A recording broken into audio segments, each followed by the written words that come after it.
తెలంగాణలో సంచలనంగా మారింది ప్రణీత్ రావు ఫోన్ ట్యాపింగ్ కేసు. దానికి సంబంధించిన బ్రేకింగ్ న్యూస్ చూస్తున్నాం. ఫోన్ ట్యాపింగ్ వ్యవహారంలో భుజంగరావు తిరుపతన్ల పాత్ర అయితే నిర్ధారణ అయినట్లుగా తెలుస్తోంది. 8 గంటల పాటు విచారణ అనంతరం ఇద్దరు అదనపు ఎస్పీలను అరెస్ట్ చేస్తున్నట్లుగా కూడా పోలీసులు అయితే ప్రకటించారు.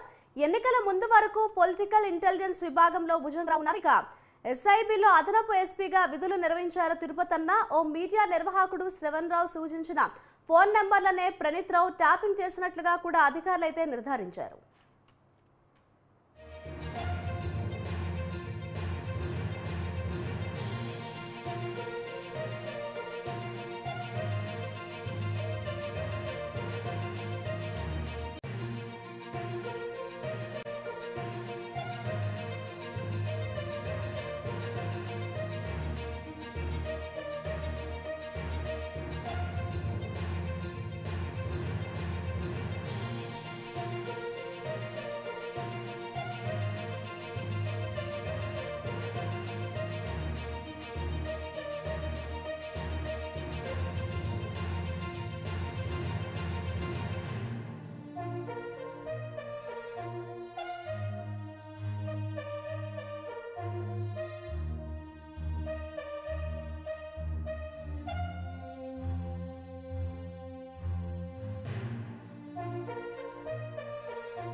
మాజీ డీఎస్పీ ప్రణీత్ రావు ఫోన్ ట్యాపింగ్ కేసులో విస్తుపోయే విషయాలైతే వెలుగులోకి వస్తున్నాయి. ఇదే అంశానికి సంబంధించిన మరింత సమాచారాన్ని మా క్రైమ్ బ్యూరో చీఫ్ కృష్ణ అందిస్తారు. కృష్ణ, చెప్పండి. ఎస్ఐబి మాజీ చీఫ్ ప్రభాకర్ సహా ముగ్గురుపై ఎల్ఓసి జారీ చేసినట్లుగా తెలుస్తోంది. అలాగే ప్రణీత్ రావు కేసుకు సంబంధించిన లేటెస్ట్ అప్డేట్స్ ఏ విధంగా ఉన్నాయని అనుకోవచ్చు అంటారు?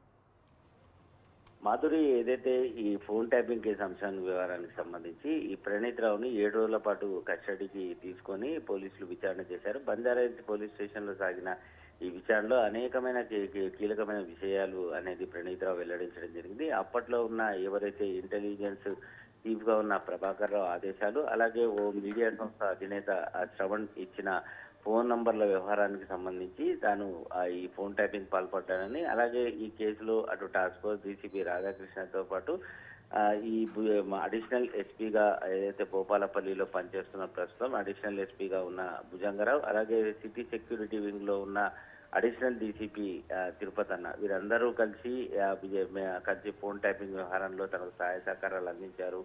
తన పై బాస్ ఆదేశాల మేరకే తను ఫోన్ ట్యాపింగ్ కి పాల్పడ్డానని చెప్పి కూడా చెప్పడం జరిగింది. ఇప్పటికే ఈ కేసులో ప్రణీత్ రావు ఏదైతే ధ్వంసం చేసిన హార్డ్ డిస్కులు అక్కడ నాగోల్లోని మూసీ నది ప్రాంతంలో, అలాగే వికారాబాద్ అటవీ ప్రాంతంలో కూడా స్వాధీనం కూడా చేసుకోవడం జరిగింది.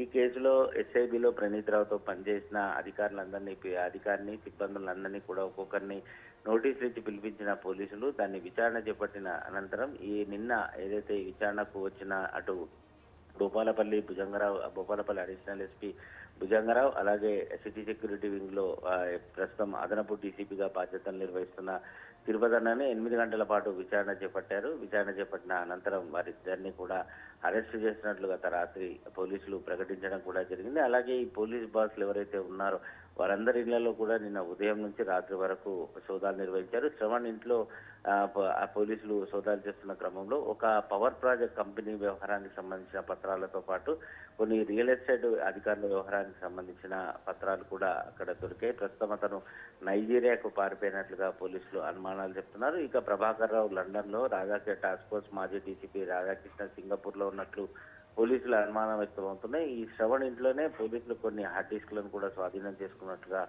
తెలుస్తుంది. ఏదేమైనప్పటికీ ఈ కేసు వ్యవహారానికి సంబంధించి చాలా కీలకమైన మలుపు తిరుగుతోంది. పోలీసు ఉన్నతాధికారులు ఎవరైతే అటు ఇంటెలిజెన్స్ ఎస్ఐబిలో పనిచేస్తూ ఈ ఫోన్ ట్యాపింగ్ లో పాల్పడ్డారో ఒక్కొక్కరినిగా పోలీసులు అరెస్ట్ చేయడం జరుగుతుంది. ప్రస్తుతం పోలీసులు ఏదైతే గత రాత్రి అరెస్ట్ చేశారో ఈ భుజంగరావు, తిరుపతన్నను, అలాగే కస్టడీ పూర్తయిన నేపథ్యంలో ప్రణీత్ రావుని, వీరు ముగ్గురు కూడా కొద్ది నిమిషాల కిందట బంజారాహిల్స్ నుంచి ఈ కొంపల్లి ప్రాంతంలో ఉన్న మేజిస్ట్రేట్ ఇంటికి భారీ బందోబస్తు నడుమ తరలించడం జరిగింది. ఇక పరారీలో ఉన్న ఈ మీడియా సంస్థ అధినేత శ్రవణ్, అలాగే ఇంటెలిజెన్స్ మాజీ chief Prabhakar Rao, task force మాజీ డీసీపీ రాధాకిషన్, వీరందరికీ కూడా పోలీసులు లుకౌట్ నోటీసులు జారీ చేయడం జరిగింది. వీరిని అరెస్ట్ చేసిన తర్వాత వీరిని విచారణ చేపట్టి ఆ తర్వాత దీని వెనకాల ఉన్న బీఆర్ఎస్ బడా నేత, కీలక నేత ఎవరు, వారిని కూడా ఖచ్చితంగా అరెస్ట్ చేస్తామని పోలీసులు చెప్పడం జరిగింది. అండ్ కృష్ణ, కీలక ఆధారాలను దీనికి సంబంధించి పనిలో దర్యాప్తు బృందం అయితే ఉన్నట్లు తెలుస్తుంది. ఇప్పటి వరకు లభించిన కీలక ఆధారాలకు సంబంధించిన డీటెయిల్స్ ఏ విధంగా ఉన్నాయని అనుకోవచ్చు అంటారు? ప్రస్తుతానికి కేసు వ్యవహారానికి సంబంధించి పోలీసులు ఏదైతే చాటింగ్ వ్యవహారంలో, అలాగే ఈ ప్రణీత్ రావుకు సంబంధించిన ఫోన్ నెంబర్ల ఆధారంగా విచారణ అనేది సాగింది. ఆ ధ్వంసం చేసిన హార్డ్ డిస్కులు ఏవైతే అటు నాగోలు, ఇటు వికారాబాద్ అటవీ ప్రాంతంలో స్వాధీనం చేసుకోవడం జరిగిందో వాటిని తిరిగి పునరుద్ధరించడానికి ల్యాబ్ కూడా పంపించారు. అలాగే ఈ కేసులో ప్రణీత్ రావు 7 రోజుల కస్టడీలో కూడా చాలా కీలకమైన అంశాలను వెల్లడించడం కూడా జరిగింది. తాను నిమిత్త మాత్రుని మాత్రమే ఈ శ్రవణ్ ద్వారా ఏదైతే ఈ బీఆర్ఎస్ పార్టీకి సంబంధించి ఒక కీలక నేత శ్రవణ్ ద్వారా ఈ ఫోన్ నంబర్లు 100 ఫోన్ నంబర్లు పంపించి రాత్రి ట్యాపింగ్ చేయాలని చెప్పేసి తనని ఒత్తిడి తీసుకొచ్చారని, అప్పుడు ఇంటెలిజెన్స్ ఎస్బీలో పనిచేస్తున్న ఉన్నతాధికారులు కూడా తన పైన ఒత్తిడి చేయడంతో తాను ఈ ఘాతుకానికి పాల్పడ్డానని కూడా చెప్తున్నాడు. కానీ పోలీసులు చేసిన దర్యాప్తులో ఇప్పుడు స్పెషల్ ఇన్వెస్టిగేషన్ టీం ఏదైతే దర్యాప్తు చేస్తుందో ఆ దర్యాప్తులో ప్రణీత్ రావు ఇదే అదనుగా భావించి కొంతమంది రియల్ ఎస్టేట్ వ్యాపారులను, బడా నేతలను కూడా ఫోన్ ట్యాపింగ్లు చేసి వారిని బెదిరించి వారి దగ్గర నుంచి పెద్ద మొత్తంలోనే డబ్బులు స్వాహా చేసి ఆర్థికంగా బలపడమే కాకుండా విదేశాల్లో సైతం ప్రణీత్ రావు ఆస్తులు కూడబెట్టాడని చెప్పేసి కూడా పోలీసుల దర్యాప్తులో తేలింది. దానికి సంబంధించిన కొన్ని పత్రాలను కూడా స్వాధీనం చేసుకున్నారు. గతంలో ప్రణీత్ రావు నుంచి బెదిరింపులు వచ్చాయని కొంతమంది రియల్ ఎస్టేట్ వ్యాపారులు కూడా ఆయన అరెస్ట్ అయిన నేపథ్యంలో పంజాగుట్ట పోలీసులకు కూడా ఫిర్యాదు చేయడం కూడా జరిగింది. బాబుడి అండ్ కృష్ణ, ఎన్నికలు కావచ్చు, ఉప ఎన్నికల సమయంలో ప్రతిపక్ష పార్టీల ముఖ్య నేతలను లక్ష్యంగా చేసుకుని కూడా ట్యాపింగ్ చేశారు. రేవంత్ రెడ్డి సహా ఆయన కుటుంబ సభ్యుల ఫోన్ పై కూడా ప్రత్యేకంగా నిఘా ఉంచినట్లుగా తెలుస్తుంది. రానున్న రోజుల్లో ఈ ఫోన్ ట్యాపింగ్ అంశం అనేది ఎటువంటి మలుపులు తిరగబోతోందని అనుకోవచ్చు అంటారు?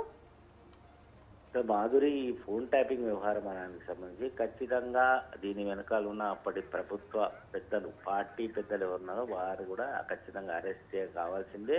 జైలు నా గోడల మధ్య కూర్చొని లెక్కించాల్సిన పరిస్థితి ఖచ్చితంగా ఏర్పడుతుంది. ఏదైతే ఈ ఫోన్ ట్యాపింగ్ అనే అంశం అనేది చాలా పోలీస్ కేసుల్లో చాలా తీవ్రమైన నేరంగా పరిగణలోకి తీసుకోవాలి. ఎందుకంటే ఒక రాష్ట్రానికి సంబంధించిన మావోయిస్టుల నెంబర్లు ట్యాపింగ్ చేయాలంటే ప్రిన్సిపల్ సెక్రటరీ నుంచి అనుమతి పొందాలి. అదే తీవ్రవాదులకు సంబంధించి ఫోన్ ట్యాపింగ్ చేయాలంటే కేంద్రం నుంచి అనుమతి తీసుకోవాలి.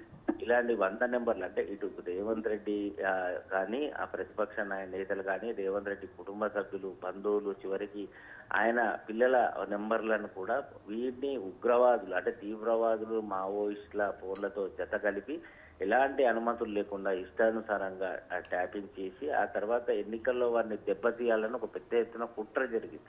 ఆ కుట్రలో భాగమే ఈ ఫోన్ ట్యాపింగ్ అనే అంశాలు. గతంలో రేవంత్ రెడ్డి కూడా ఎన్నికల సమయంలో తన ఫోన్ ట్యాపింగ్ చేస్తున్నారు అంటూ కూడా ఆయన పెద్ద ఎత్తున ఆరోపణలు చేశారు. ఆయన అనుమానాలు నిజమవుతున్నట్లుగానే ప్రణీత్ రావు వ్యవహారం అంతా కూడా బయటపడింది. కేవలం ఇక్కడ ఒక ప్రణీత్ రావుని మనం దోషిగా చూడడానికి వీల్లేదు. ప్రణీత్ రావు వెనకాల అప్పట్లో ఉన్న బీఆర్ఎస్ ప్రభుత్వానికి సంబంధించిన బడా కీలక నేత, ఆయన ఒత్తిడి మేరకు ఇటు మాజీ ఇంటెలిజెన్స్, మాజీ ఐజీ చీఫ్ ఎవరైతే ప్రభాకర్ రావు నేతృత్వంలో ఇదంతా పెద్ద ఎత్తున సాగింది. దీనికి ఒక మీడియా సంస్థ అధినేత శ్రవణ్ ఏదైతే ఆ నెంబర్ల వ్యవహారానికి సంబంధించి మీడియా పేరుతో ఆ నెంబర్లన్నీ తేజెక్కించుకొని వాటన్నిటిని కూడా ప్రణీతికి అందించే పనిలో పడ్డాడు. ఆ తర్వాత వీరంతా కూడా ఈ పనిచే ప్రభుత్వం అంటే ఒత్తిడి మేరకు పనిచేసినప్పటికీ ఆర్థికంగా కూడా చాలాగా బలపడి అంటే ఆ పార్టీ నుంచి పెద్ద మొత్తంలోనే డబ్బులు కూడా తీసుకున్నట్లు కూడా ఆరోపణలు రావడమే కాదు, వాటికి సంబంధించిన బలమైన సాక్ష్యాలు కూడా పోలీసులు సేకరించారు. ఇక పరారీలో ఉన్న ప్రభాకర్ రావు కానీ, రాధాకిషన్ కానీ, శ్రవణ్ కానీ వీరు అరెస్ట్ అయితే ఖచ్చితంగా మరింత సమాచారం బయటపడుతుంది. ఆ తర్వాత దీనిపైన ఎవరు ఒత్తిడి చేశారు, ఆ ప్రభుత్వానికి సంబంధించి అప్పట్లో ఉన్న పార్టీకి సంబంధించి నేత ఎవరైతే ఉన్నారో అతన్ని కూడా ఖచ్చితంగా అరెస్ట్ చేయక తప్పదు. అండ్ కృష్ణ, అప్పట్లో రాష్ట్రంలో సంచలనం సృష్టించిన ఎమ్మెల్యేల కొనుగోలు అంశం కూడా ప్రస్తుతం ఈ ట్యాపింగ్ ద్వారా మళ్ళీ వెలుగులోకి వచ్చింది. దీనికి సంబంధించిన డీటెయిల్స్ కూడా త్వరలో వెలుగులోకి రాబోతున్నాయని అనుకోవచ్చంటారా? ఖచ్చితంగా మాధురి, ఆ గతంలో ఏదైతే ఈ ఎమ్మెల్యేల కొనుగోలు వ్యవహారానికి సంబంధించి రేవంత్ రెడ్డి అరెస్ట్ అయి జైలు కూడా పోవడం కూడా జరిగింది. అప్పుడు ఆయన తెలుగుదేశం పార్టీలో కీలకంగా వ్యవహరిస్తున్నారు. సో ఈ క్రమంలో ఈ ఫోన్ ట్యాపింగ్ అంశం కూడా ప్రణీతరావు టీం అదే ఈ ట్యాపింగ్ వ్యవహారం చేసి ఆ సమాచారాన్ని ఏసీబీ అధికారులకు అందించి వారు అరెస్ట్ అయ్యేలా చేశారు. అలాగే ఈ ఎన్నికలు, గత అసెంబ్లీ ఎన్నికలు ఏవైతే జరిగాయో ఆ ఎన్నికల వ్యవహారానికి సంబంధించి అది ఎప్పుడైతే గతంలో బండి సంజయ్ కూడా తన ఫోన్ ట్యాపింగ్ చేస్తున్నారని చెప్పేసి భావించారు. ఎన్నికల సమయం ముందు బీజేపీ బలపడుతోందన్న నేపథ్యంలో దాన్ని ఎలాగైనా బలహీనం చేయాలని అప్పుడు కొంతమంది నేతల ఫోన్ ట్యాపింగ్ అనేది చేశారు. ఆ తర్వాత ఈ నిఘా వర్గాల నివేదిక ఆధారంగా కాంగ్రెస్ పార్టీ ప్రభుత్వం చేజిక్కించుకోబోతుందని తెలిసిన మరుక్షణమే పెద్ద ఎత్తున ప్లాన్ చేసి రేవంత్ రెడ్డి వ్యూహ రచనలు, ఆయన కార్యక్రమాలు, ఆయన మాటలు, చాటింగ్, చివరికి కుటుంబ సభ్యులతో కలిసి ఏదైతే ఆయన చివరికి పర్సనల్ చాట్ చేశారో వాటన్నిటిని కూడా తెలుసుకొని హార్డ్ డిస్క్ లో పొందుపరిచి ఎప్పటికప్పుడు ఆ కీలక నేతకు సమాచారం అందించడం, అలాగే ఆ స్థానిక పోలీస్ అధికారుల వ్యవహారానికి సంబంధించి ఆయన అప్రమత్తం చేసి వీరి ఎత్తులన్నీ చిత్తు చేసే ప్రయత్నాలు అనేవి జరిగాయి. కానీ ఇప్పుడు ప్రస్తుతం అదంతా కూడా ఒక దేశద్రోహానికి సంబంధించిన కేసు, అంటే చాలా తీవ్ర నేరాల్లో పరిగణలోకి తీసుకుంటారంట. సో ఈ నేపథ్యంలోనే పోలీసులు అటు దీనిపైన ప్రస్తుతం ఏదైతే సిట్ అధికారులు చేస్తున్నారో, అంటే స్పెషల్ ఇన్వెస్టిగేషన్ టీము, దానికి west zone DCP Vijay Kumar నేతృత్వం వహిస్తున్నారు. కాబట్టి ఈ రోజు భుజంగరావు, తిరుపతన్నలు ఏ విధంగా అయితే అరెస్ట్ అవుతారో రాబోయే రోజుల్లో రాధాకిషన్, ప్రభాకర్ రావు, అలాగే ఈ శ్రవణ్ తో పాటు ఇంకా దీని వెనకాల ఉన్న పోలీసు మాజీ కానీ ప్రస్తుత పదవుల్లో ఉన్న అధికారులు వీరంతా కూడా ఖచ్చితంగా అరెస్ట్ కావాల్సిందే. అంతేకాకుండా వీరిని బలవంతం చేసిన, అంటే దీనికంతా వ్యూహరచన చేసిన ఆ పార్టీ నేత కూడా అరెస్ట్ కాక తప్పదు. అంతేకాకుండా ప్రస్తుతం ఆ ఎస్ఐబిలో పనిచేస్తున్న ఎవరైతే పనిచేసి ప్రణీతరావు సమయంలో పనిచేసిన కింద స్థాయి అధికారులు, సిబ్బంది, వారిని కూడా ఖచ్చితంగా పోలీసులు విచారణ చేసి స్టేట్మెంట్ రికార్డ్ చేశారు. అందులో కొంతమందిని అరెస్ట్ చేస్తే మరికొంతమందిని సాక్షులుగా ఈ పోలీసు ఏదైతే ఛార్జ్ షీట్ వేస్తారో అందులో సాక్షులుగా వారిని పరిగణించే అవకాశాలు ఉంటాయి. అండ్ కృష్ణ, ఈ కేసుకు సంబంధించి భుజంగరావు కావచ్చు, అలాగే తిరుపతన్నతో సహా ఎస్ఐబిలో ఇంకా ఎవరెవరి పాత్ర ఉందని పోలీసులు అనుమానిస్తున్నారని అనుకోవచ్చు అంటారు? సో మాధురి, కేసులో భుజంగరావు తిరుపతన్ననే కాదు, మహా అప్పట్లో ప్రభాకర్ రావు, రాధాకిషన్, ఆ తర్వాత శ్రవణ్తో పాటు చాలా మంది పేర్లు వినపడుతున్నాయి. కొంతమంది ఇప్పటికే పోలీసులు ఇప్పుడు ప్రస్తుతం ఇన్వెస్టిగేషన్ చేస్తున్న పోలీసులు వాటిని కొంచెం గోప్యంగా ఉంచుతున్నారు.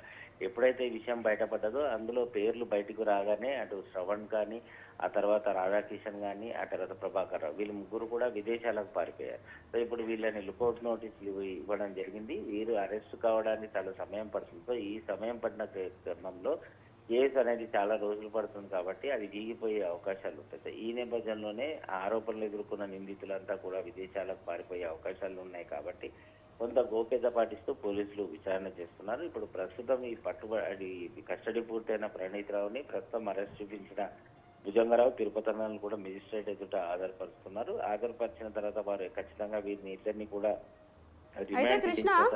కృష్ణ, భుజంగరావు కావచ్చు, అలాగే తిరుపతన్నలకు సంబంధించిన వైద్య పరీక్షలు పూర్తయినట్లుగా తెలుస్తోంది. దీనికి సంబంధించిన డీటెయిల్స్ ఏ విధంగా ఉన్నాయంటారు?